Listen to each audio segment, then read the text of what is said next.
the Warren County Board of Elections credit card to be used for postage to pay for the mailing and return postage of military and overseas voting ballots.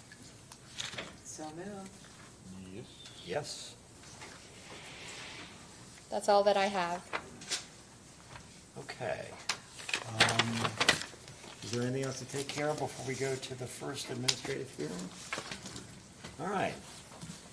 So we have a site plan review application of Mark Bowers, owner of record, and who is going to, I'm sorry, what's that? Michael Lennick, okay. Stephanie from the building. Who's, It's here. is she going to present? Yeah. Okay.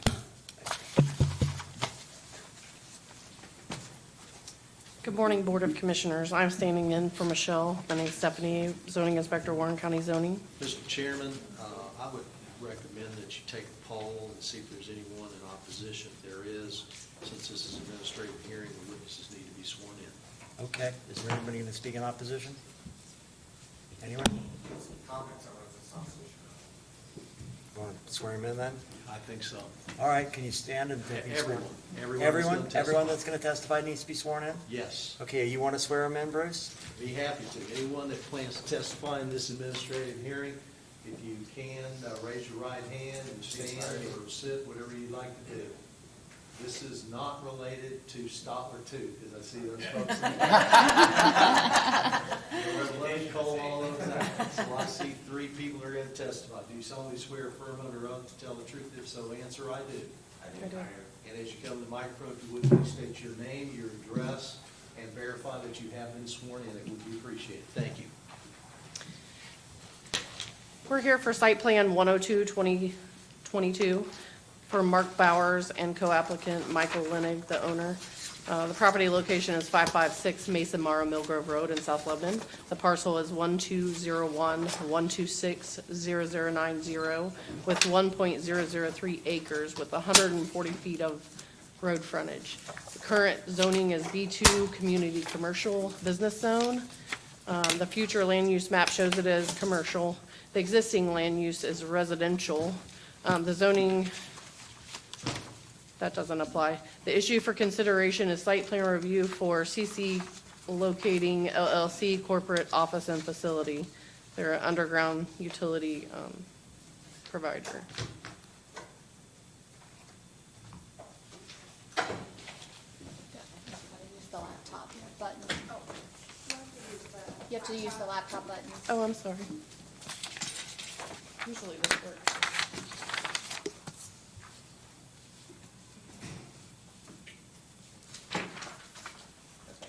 Here's the aerial map. The closest major intersection is State Route 48. It's along Mason Morrow Millgrove there, highlighted in blue in the circle. The current zoning, you'll see it's surrounded by Village of South Lebanon, or City of South Lebanon, pardon me, with B2 zoning mostly throughout that area. The Village of South Lebanon, or City of South Lebanon now, surrounds it in B2 zoning as well. This is the site plan proposed with a 50 by 80 by 18 building with 20 feet to the, I think that's the west, and the north property line, 40 feet, and 50 feet from Church Street. This is the proposed building type for this building. And the owner can, or the proposed applicant can speak to that. A submittal overview. They just want to store their equipment for their business and use the existing dwelling for a office.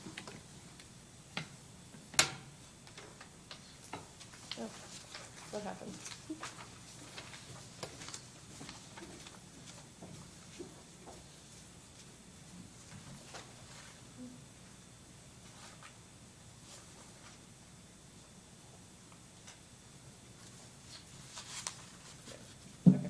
So buffer and screening requirements requires type A. And then the front yard will be landscaped with street trees. And then the dumpster screening from all sides.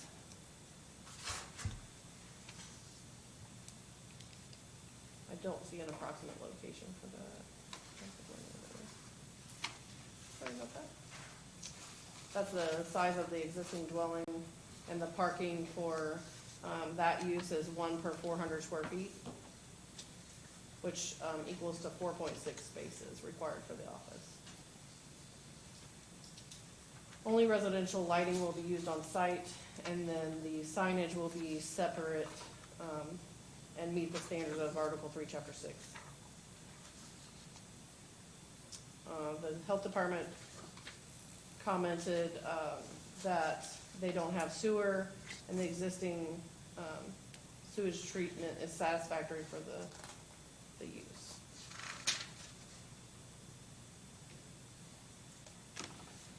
Regional planning commented with the 6 conditions. Do you want me to go through those? It's okay, we can read them. Sure. 1, compliance with the standards of the Warren County Rural Zoning Code, section 1.303.3. 2, prior to zoning permit approval, the applicant shall provide additional details on the site, providing the following: proposed landscaping and location as applicable, setback dimension from the center line of Mesa Mara Mill Grove Road, location and dimensions of the existing easements, location of the septic system, a diagram that shows the height dimensions of the building measured as illustrated in the Warren County Rural Zoning Code, parking location and dimensions of each parking space. 3, the applicant shall comply with the requirements of the Warren County Rural Zoning Code for landscape buffer, section 3.405B, except as amended by the Board of County Commissioners. 4, the applicant shall provide information about the equipment that will be sheltered in the storage building and confirm that no toxic or hazardous substances will be stored in the building. 5, a signage permit shall be filed at the time of installation of the sign. 6, prior to the zoning permit approval, the applicant shall receive an access permit approval for the Warren County, from the Warren County Engineers Office for the new use, commercial use utilizing heavy equipment. Any questions? Nope, all right. Okay, one other, if you want to see the site, that's to the north towards the church. That's towards Church Street. And that's looking towards State Route 48, the west. And then this is from the front of the house looking across the street.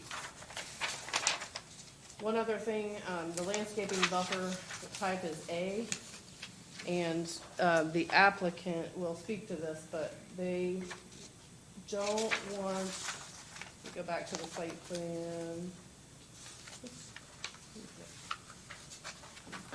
So if you'll see there, the church uses the area there where you can see the cars parked, and he doesn't want to do any buffering that would require or would prohibit them from using that space for parking.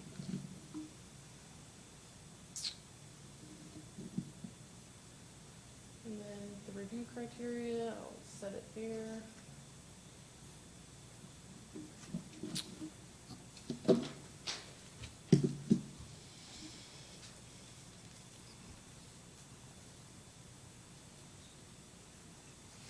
Okay, thank you very much.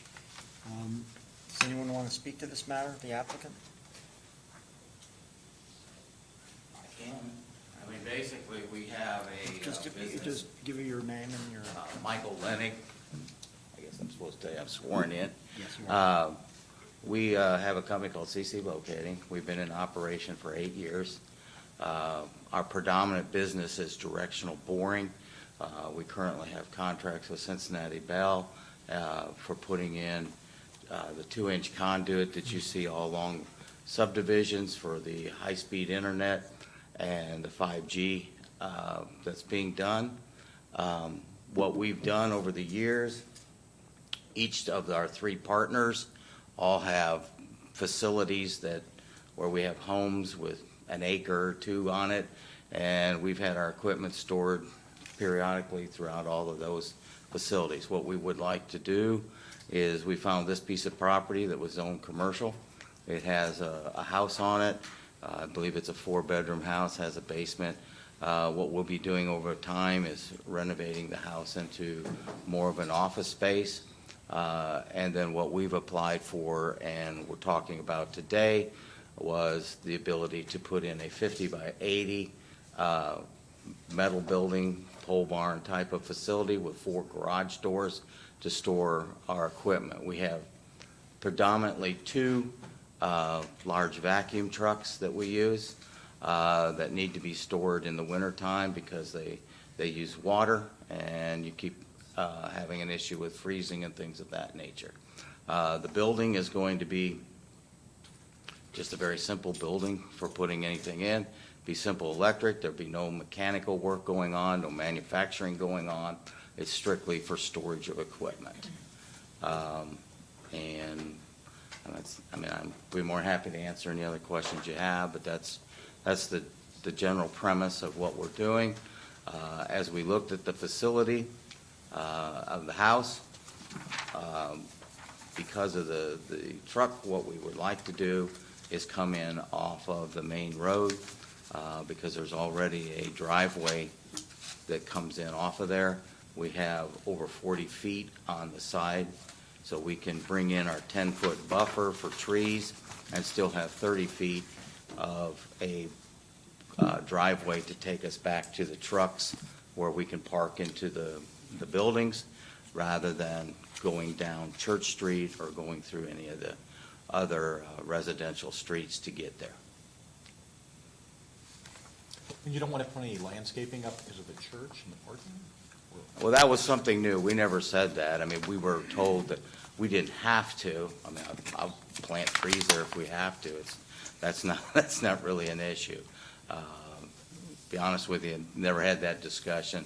We were all talking about the landscaping that was required along, I believe that's Church Street, along that one side, but never really talked about any type of a buffer between the edge of that property and the church.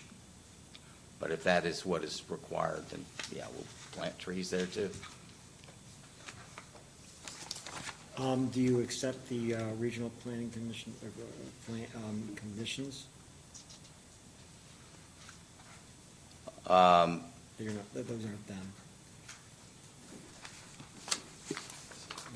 They read them. Right, which I thought all those conditions were addressed. Oh, no, okay. The only one that came up this morning that we had not discussed was number 6. What I mean by addressed, I mean you're accepting those conditions. Yeah, except for, I'll accept them. Number 6 is one that we had not discussed prior, but actually getting a permit to come in off the road.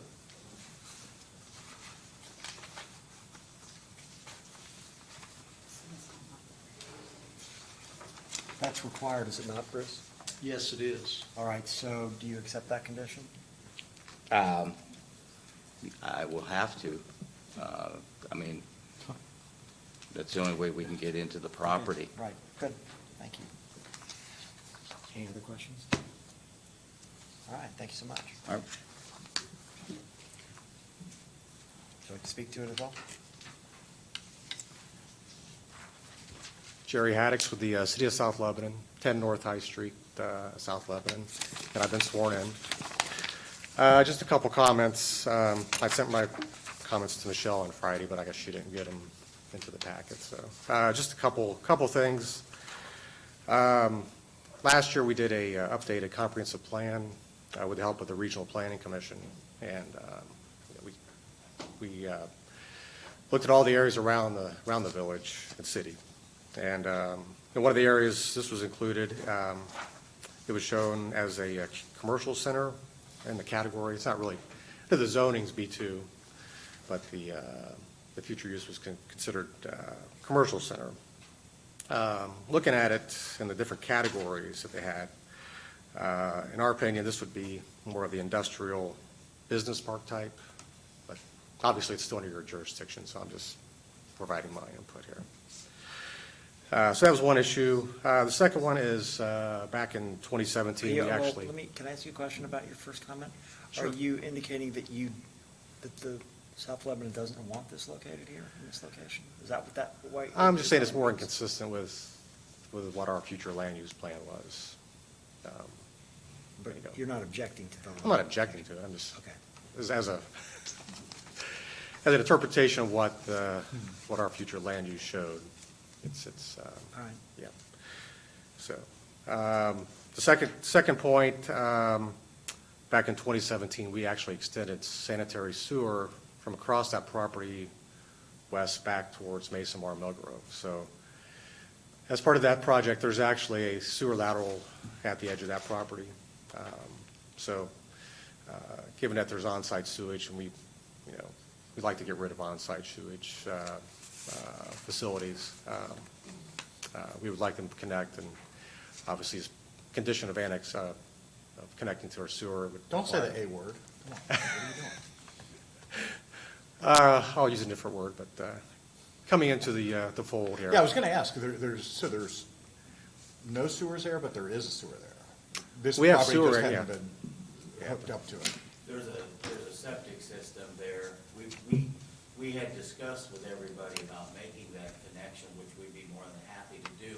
We were told it had to be in, use your A word, in order for us to do so. Is that true or not true? Because Yeah, clearly, yeah, we that's want to what's get true. rid of these. I mean, if there's a sanitary line right in front of it, we want that. Yeah, it's, as a condition of the A word, yeah, it's, So you won't let him hook up unless they annex? correct, yeah, yep, so. Well, okay. So is he in the village or is he not? And he's not. He's not in the village, no. So you're just speaking in general because you Right. have something to say about the overall land use plan Correct, in the area, but he's not in the village. right, Which is why we're here today to deal with it. Sure. Because we're responsible for it, not you. that's right, this is your. And that's why I asked you, and I asked you then, why, if you really objected to this, and all you were saying is, well, if this were, it's not in the city of South Lebanon.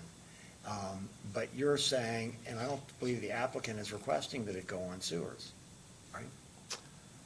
No, but we were, when we looked at the property, we would be more than willing, I'm sorry. We would be more than willing to take it there.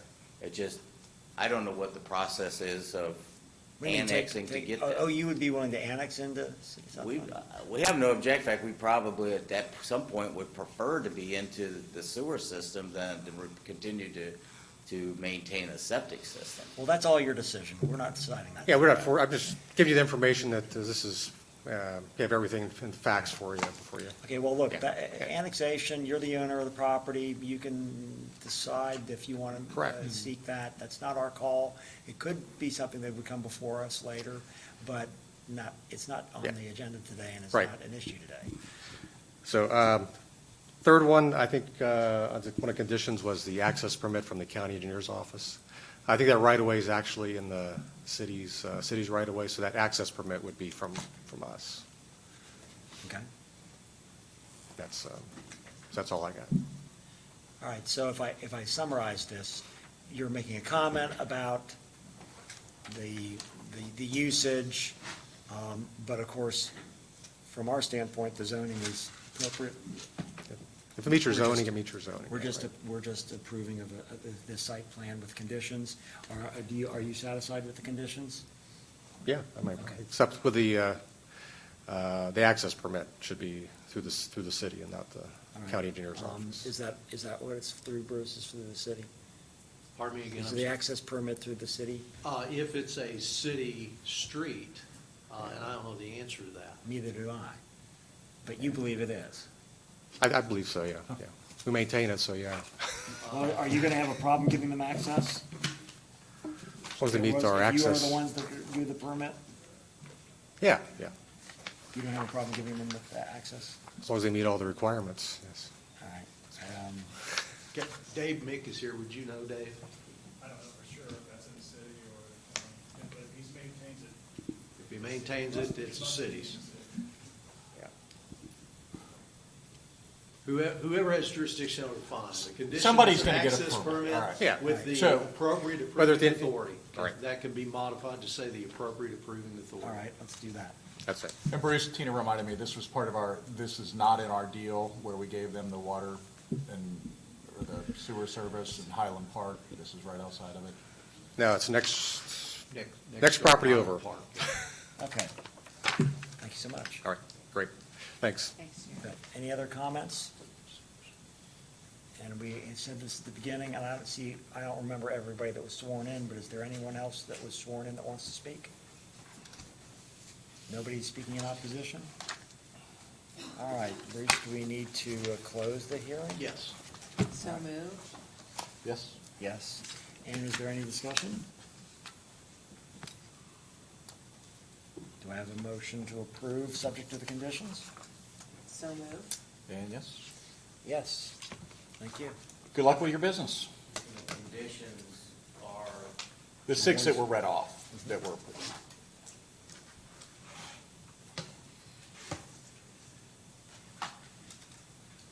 That's why I asked you whether you were okay with them.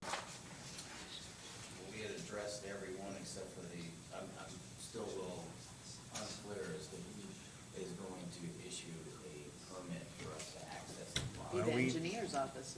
So you're Isn't that saying requirement? we gotta go to the city of South Upsilon. Well, you have to go to whatever body is responsible for that, and as our legal counsel asked, we're not completely sure who has that responsibility. I think the city of South Lebanon is saying they think they do, but whatever the appropriate body to give you the permit is, you have to obtain that. That's all. Okay. All right, well, I mean, yeah, okay.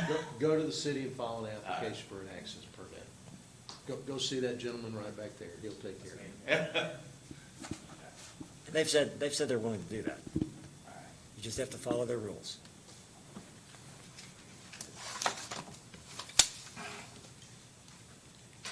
Okay?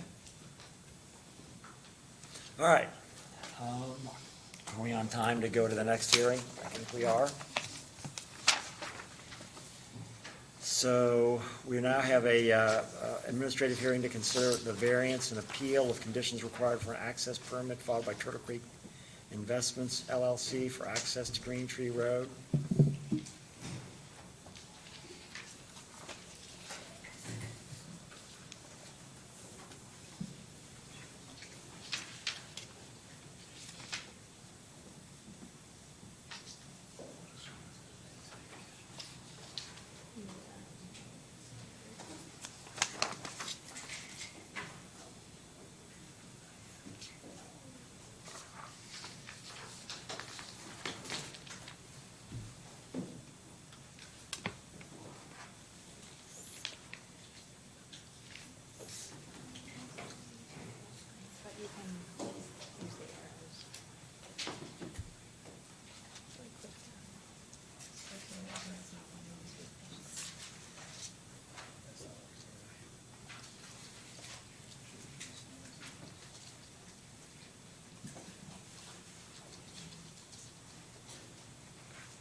Bruce, again, is this something, thank you.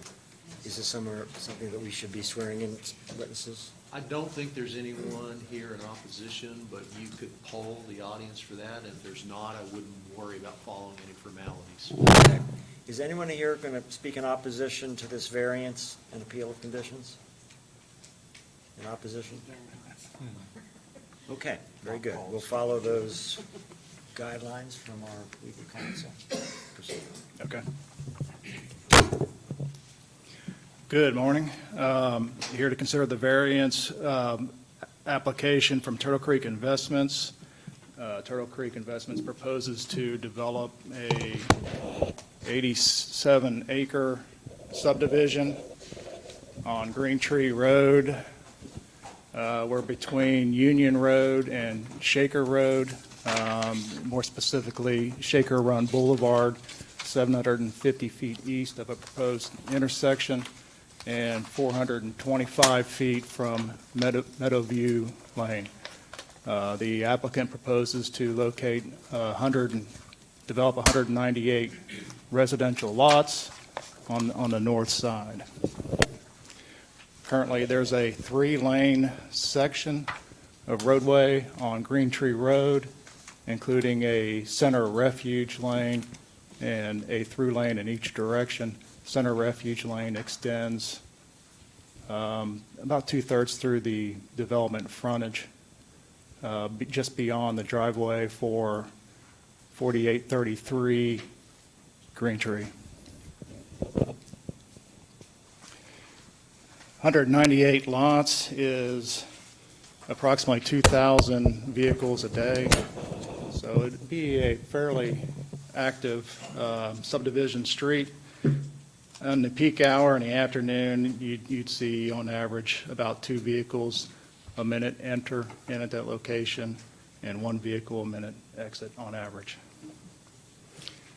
Proposed Arthur Way requires a variance. There's only one location along this frontage that meets site distance, and that's the location of the existing driveway for 4850 Green Tree, and it is located 425 feet from Meadowview Lane.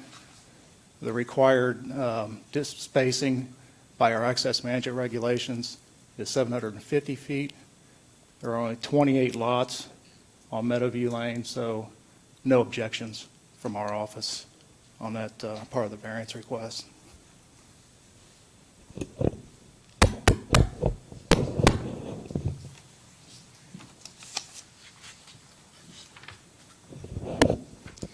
So improvements proposed by the applicant includes, I mentioned this is a 3-lane section that's shown here now. This is the proposed intersection of Arthur Way. The applicant proposes to construct a right turn lane into the development frontage and to convert the existing center refuge lane into a left turn lane as required by the traffic impact analysis. In doing so, there's an existing residential drive owned by the Alexanders at 4875 Green Tree. They have a center refuge lane now. What they would do is they have an option of either for a left turn in, stopping in a through lane and turning left into their drive. And also the applicant has agreed to offer another option to the resident, and that would be to, at the resident's discretion, if they would want a second driveway connection to loop into their existing driveway. That way they would maintain their center refuge. And the engineer's office is supportive of that item also. Any questions? What did you deny, Dave? I see one of your forms here, access permit denied. Yeah, we had to deny it because of the spacing. 750 feet is required, and the proposed driveway, or proposed subdivision road is 425 feet west. So by our access management regulations, we don't have the administrative ability to grant that access at that location. We have to come to this board. So administratively, you denied it, but you're. Correct. We're We're the supportive. ones that can grant a variance. Yes, sir. And you're saying that essentially you don't have any technical Right. issues with really, but by Right. default, by the rule, had to deny it. Correct. That's right. Do you have any conditions recommended? Only that they construct a right turn lane and convert the the center refuge to a left turn lane as shown, and that they work with that property owner on the opposite side if they want the additional drive. So in essence, what you're saying to the board is that you have no objection to the variances as long as those two conditions are added on to the variance. Correct. Okay. And they've agreed to that. And They they've worked with the property owners Right. and everything's copacetic. Yes.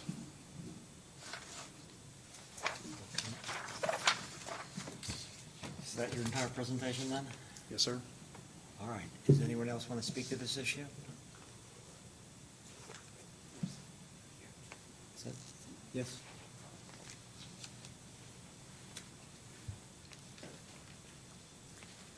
Good morning. I'm Etta Reed with Bear Becker. We have been, we represent Miranda Homes and Turtle Creek Investments on this project. And since 2018, we've been working with Dave and the Warren County Engineers Office on determining the best location for this access point. So we are fully, obviously, in support of your approval of the variance today. And we have no problem with the conditions that Dave has outlined with regards to working with the adjacent property owners across the street. And we have already submitted the construction drawings for the proposed improvements of Green Tree Road. So if you have any questions, I'd be happy to answer them. Thank you. Thank you. Any questions? All right. Thank you very much. We have a motion to close the administrative hearing? So moved. Yes. Yes. And do we have any discussion? Seems like it's good staff work. Okay. Do we have a motion to approve subject to the conditions? So moved. Yes. Yes. Thank you so much. Thank you. All right. And now we have a work session scheduled. Chris Broush, are you going to start, or is somebody else going to start this presentation on our issue involving Stotler 2 and sanitary sewer access?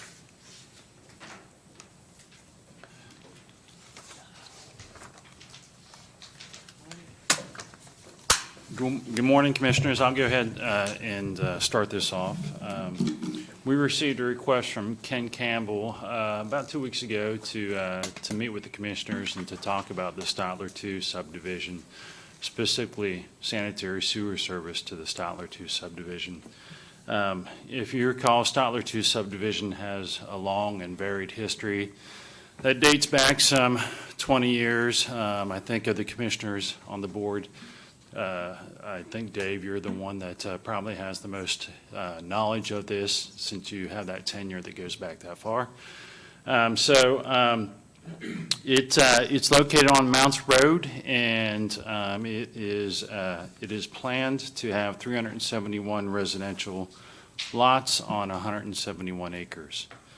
Back in the day, the board passed, not this board, but the previous board, passed Resolution 05 back in 2005, a resolution that modified the sewer service boundary for Lower Little Miami, so the Lower Little Miami improvement area. And as part of that resolution, what that resolution did, it changed the boundary to conform to the Hamilton Township 2000 urban service boundary. And that's our boundary. And in addition to that, the resolution that was passed states that any property owner or developer with a final and/or preliminary plat approval that have substantially relied upon such approval and have made improvements should be allowed access to the sewer, so to public sewers, if sufficient treatment plant and capacity exists. So that resolution, that boundary resolution, changed the boundary to conform to the 2000 urban service boundary of Hamilton Township. And then it said any plan that was out there at the time, that any subdivision that had a preliminary plan approval should be allowed access, just to give you some background information. And so this property sat agricultural for a number of years, up to just recently, where Can I go back with what you just stated? This property is within the territory that's described, and therefore, is it your opinion that they were to have access to sewers? the resolution says they should be allowed access, is what that resolution says. So this is one of two properties I'm familiar with them both. that had approval, actually three properties that had approval. Two, actually. It was Wellington Estates and this property here. And, all right, so the first question then was whether or not this property fits within that resolution, and the answer is yes, it does. It fits within this resolution that it was one of the properties that had approval, Okay, preliminary thank you. plan approval. So then, this property has been farmed, has, historically been used as farm property, and then it came before the Regional Planning Commission as a revised preliminary plan that came through last fall.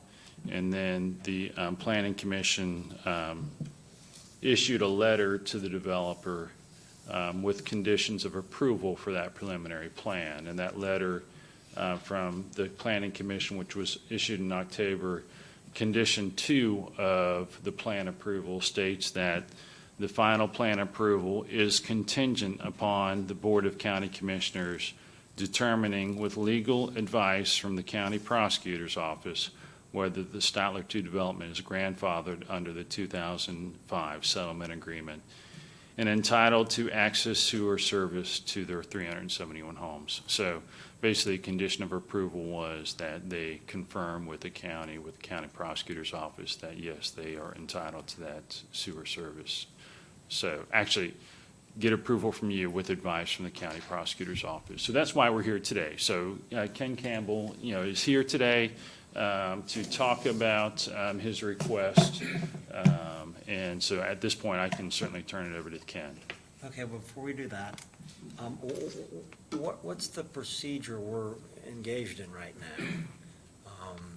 You're conducting a work session. You are engaged in a legislative process. And Chris has indicated to you the condition that the Planning Commission has placed on the developer, if the developer, and I guess we will hear from him today, is now suggesting that he's moving forward on a revised preliminary plan that was approved subject to a variety of conditions from October 28, 2021 by the Regional Planning Commission. The developer has since come before the Planning Commission October 16th of 2021 with a revised preliminary plan, which was denied by unanimous vote of the Regional Planning Commission because it failed to comply with 7 subdivision regulations. The developer's plan also included the development of an adjacent property to the south that came before the Regional Planning Commission on October the 16th of 2021. That was denied unanimously by the Regional Planning Commission because it failed to comply with 2 specific subdivision regulations. And I would also note and like to hear from the developer or suggest that you ask the developer to articulate if it is the October 28, 2021 plan, the drawing that was submitted with that preliminary plan does not comply because he sought 2 waivers for an access to the property to the east, and that waiver was denied. He also sought a waiver on a second access to Mounts Road, and that waiver, after an administrative hearing, was denied. But the drawing, the preliminary plan drawing that's currently submitted to the county does not provide either one of those accesses which it's required to provide based on the denial of those waivers. So does he plan on submitting a revised drawing to comply with the RPC's approval on October 28th or not? And then I just wanted you to point out to you, and I guess he can speak to it, this proposal that you've heard from day one each time this developer's come before you about having an access off of Foster Mainville Road is not part of this plan, just to make that clear, because that proposal required a preliminary plan approval of an adjacent property that was denied. So this is a 171 acre development known as Stotler 2 that has frontage on Mounts Road and nothing else. And it's required to have 2 access points because it's more than 50 lots per the subdivision regulations. And there is no drawing of a preliminary plan submitted to this county that shows 2 access points to Mounts Road, nor does it show an access to the adjacent property to the east. Okay, so now, this is a work session today, and what authority do we have to act upon these matters? Or is this like a de novo review that we can all of a sudden take this up and review these matters today? You're not reviewing anything. You're being asked whether or not by the developer, that whether they have access with your consent to the sewer improvement area, which allows them to have access to public sanitary sewer. You are a legislative body that's vested exclusively with the authority to make that decision. That's why the Planning Commission put the condition in its tentative approval, its conditional approval, because they don't have the authority to make that decision. You do. I would also, before he sits down, like to Mr. Browse to clarify his comment that this particular proposal is in compliance with Resolution 05-1159. I assume that's the resolution he's referring to, because that resolution specifically provided, after it was part of litigation and was subsequently dismissed, because there was a vested rights clause incorporated into this particular resolution that said that property owners of development that have final or preliminary, at that time it was called a plat, not a plan, approval, that have substantially relied upon that and have made improvements. Mr. Browse has just told you that property through today is a farm. I'm not aware of any improvements that have been made on Stotler 2 that would entitle it to satisfy Resolution 05-1159. And wasn't there a time consideration in that also? Well, that factors into the litigation, that there was a settlement of litigation that involved the Board of County Commissioners, the Regional Planning Commission, the developer at that time, and the Home Builders Association of Greater Cincinnati. And there are 2 different time provisions that are addressed in that settlement agreement. Okay, well, One of which had to do with the Regional Planning Commission, because in May of 2004, the developer at that time set forth or applied for approval of a preliminary plat, as it was called in those days. Today it's called a preliminary plan. And that was denied. It was appealed to the court. The court found that the Regional Planning Commission had no authority to deny that preliminary plat, based on the fact that at that time it had no specific rules and regulations upon which to deny, and statutorily it's required to recite specific rules and regulations upon which it denied. The developer then submitted a revised preliminary plat in 2005, and based on the fact that the court decision was appealed to the 12th District Court of Appeals, the parties at that time in their legal counsel, and I was legal counsel for the Board of County Commissioners, along with additional counsel on some of the issues that Corsa had appointed. Tom Tepe, who's here on behalf of the developer today, is my understanding, was also legal counsel in that case. And we negotiated the terms of that settlement agreement. And on Bruce. the 2005, Tom is shaking his head no. so I'm I only just- here on behalf of the property. oh, okay. Okay, I just want, Thank you, I didn't see the head shake. Anyway, The 2005 preliminary plan has a maturity clause in it, a sunset clause that says that it has to be developed within 36 months of the settlement agreement, which was in November of 2005.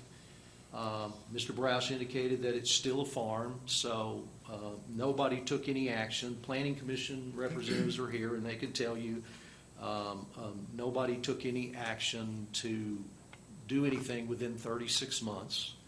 But there's also another provision that Mr. Tepe, I'm sure we will hear a lot from today, regarding a provision that he would have put in the agreement that says, related to the Board of County Commissioners, that the Warren County and the Commissioners agree that in light of the court's decision, I would pause for a minute and tell you had absolutely nothing to do with the decision about whether there was sewer or not. It had to do with whether or not the administrative appeal, did the RPC follow its rules and regulations to deny the preliminary plat, and the court said it did not. Nowhere in any court decision has sanitary sewer been uttered in any written decision or argued before the court. But in the settlement agreement, obviously that's what they wanted, was access to the sewer. It says, in light of the court's decision, the preliminary subdivision plat of Stotler 2 is grandfathered and entitled to access to the public sanitary sewer system. It does not stop there. It goes on to say, on the same basis as any other developments approved in May of 2004. I pulled the archive court records from that case, and included in the record of that case are the RPC subdivision regulations in effect in May of 2004. The rules in effect at that time specifically provide, based on that language, that a preliminary plat expires in 12 months, not 36 months. The negotiated provision for the 2005 preliminary plat was given a negotiated 36-month sunset, but the May 2004 preliminary plan was based on the language that the developer's attorney put in the settlement agreement would have expired in 12 months from the date of this decision. And again, obviously, that's less than 36. There's not even any development that's taken place as, here it is, 17 years later. And I would submit to you that that language should be considered by you. I mean, they wrote it. They could have stopped by saying grandfathered, entitled to access to public sanitary sewer system, period. They did not. They put language based on the same basis as other developments approved in May of 2004, which had a 12-month sunset clause by written rules and regulations of Warren County. So that's the history. And Mr. Brouse can comment on my question about how does it meet this resolution if they have not made improvements. I'm not aware of any improvements that were made out there in regards to sanitary sewer on that property. Sanitary sewer, they have access through an easement that was talked about in, I believe, the lawsuits. But as far as extending sanitary sewers to the property, there's been no improvements that I'm aware of at this point. So, obviously, this is not the first time we've had this matter come before us. It's come before us several times. Yes. And the issue, as I understand it, because I want to try to frame this to both to the people who are listening to it and care about this, but also for our board. There's the settlement agreement that was entered that was resolving a lawsuit. The settlement agreement has certain terms, including terms of a settlement agreement that deal with provision of sewer services to this particular property. So the real question is, from our board standpoint, what did we do? What did the settlement agreement decide? And of course, we've also, because this has come before us already, we have heard from a number of interested parties and their attorneys that are all giving us differing interpretations of the settlement agreement. But just so I can explain again to the public, I think that there are perhaps three, but I can be corrected here because I'm not the expert on any of this. So there's a owner of the property who wants there to be sewers to the property.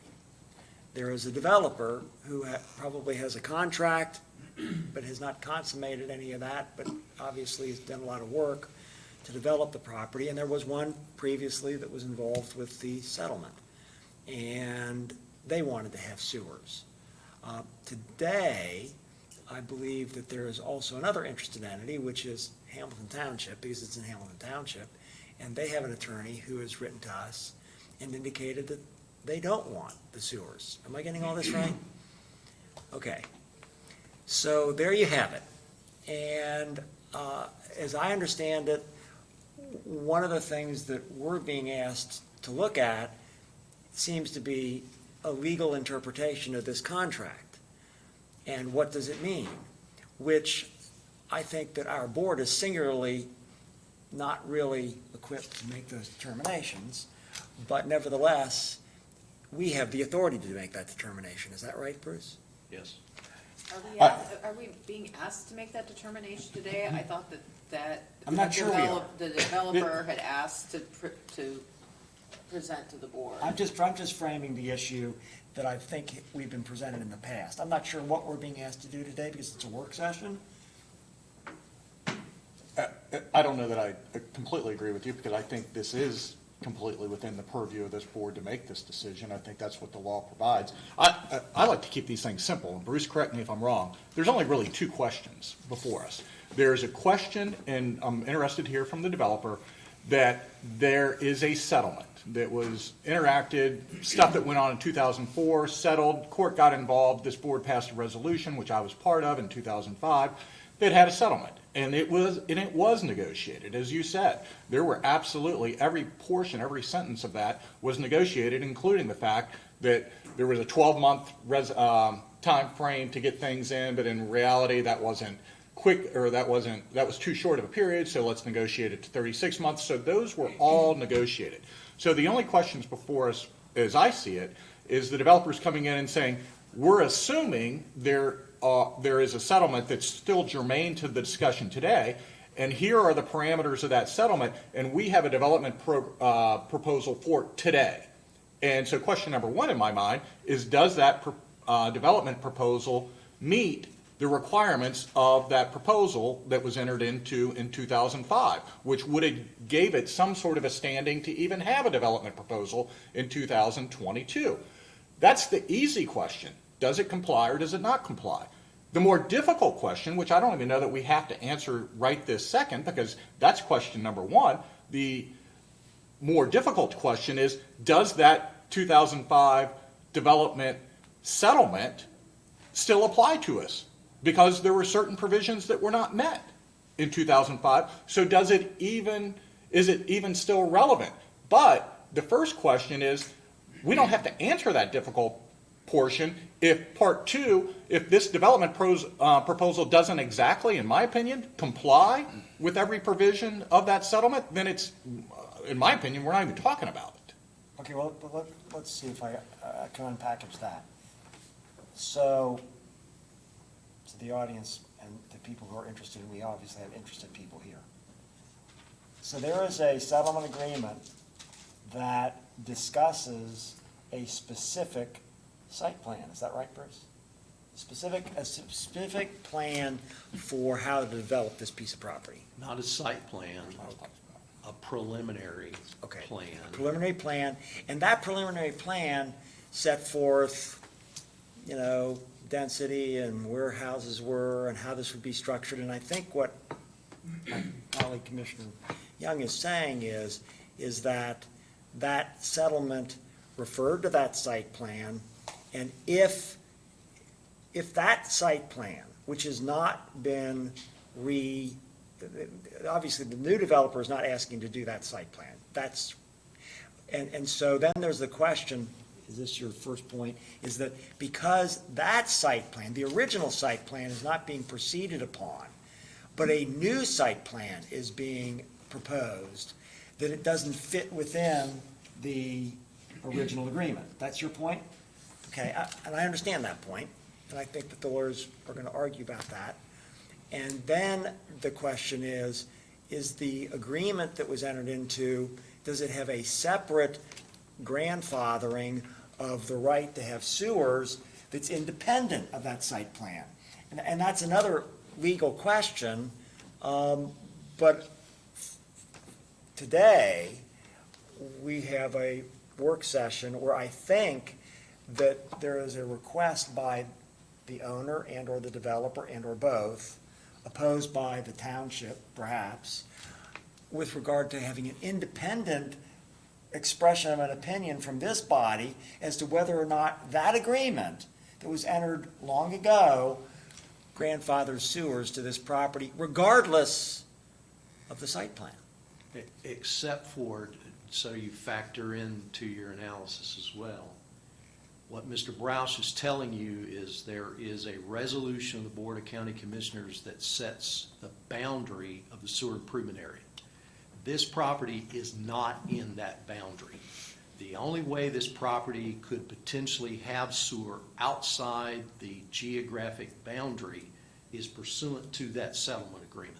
Okay, so I understand that, and we've been around this. So then, let's also factor in something else. Prior to today, and maybe this goes back to last fall, there were expressions of the fact that regardless of what our board may decide, since we apparently have the authority to determine whether or not, and this, by the way, is true regardless of a settlement agreement, we had the authority to determine whether or not sewers could be provided in this area, correct? You were Yes. being asked to Well, I'm asking a determine different whether question, the though. court settlement I know that, provided. but we have the authority to grant sewers in this territory regardless of a settlement. Yes, you have the Not today, authority. you don't. Okay, not today. But, so that's not what we're being asked to do today. But going back, because here's the point that I want to try to bring out. It was my understanding that prior to today and last fall, that as this issue of the condition of the Regional Planning Commission said, we had to make a decision that they had sewer rights. Because any plan that was being submitted now, and there was a preliminary plan that was being discussed about, has a density that's far higher than is permitted if there's no sewers. So the question, obviously, the developer and the owner were very interested in knowing that they had this right to sewers. And that, again, was a condition that was presented with regard to their going forward. And then we received letters from various different law firms, and I believe at least two of them are present today, who sent very informative letters to us. Thank you very much, gentlemen. And those letters, Conflicting, of course. yes. But what was clear, and this is the point that I'm making, is that regardless of what decision this board may or may not make with regard to interpreting a settlement agreement that was entered long ago and the provision of sewer services therein, whether it was grandfathered or not, there was an intent, an expression of intent to litigate the issue regardless of who won or lost the matter. So the person, whoever lost it, was going to take up a declaratory judgment action or some sort of review before a court. And that then prompted this body to hold an executive session. And because you have a right to go into executive session to discuss impending litigation. Unfortunately, I was sick and was not available for that executive session. And that executive session, being private and confidential, cannot be revealed decision-making on it. But one of the things that we do know from letters is that there was a request, I believe, by both of the sides or multiple sides to have a non-binding mediation or arbitration. And I believe that the outcome of that was that all of the parties, other than the county, wanted to do that, but they wanted the county's participation. And I believe that the county then wrote a letter through Mr. McGarry expressing the fact that the county would not participate in that non-binding discussion, but that the parties would have done that had we participated. And I'm wondering today, something that I'm going to ask you all is this something that you still want to do? And is that something that would help your resolution of the matter if we participated in non-binding mediation or arbitration of this to have a separate, independent mediator or arbitrator, but it's not binding, whatever happens here, to give an expression of opinion to you all and to us as to how to interpret this. And having read all the documents and all the opinions, I will tell you that it isn't just all that simple to determine how we would resolve this question.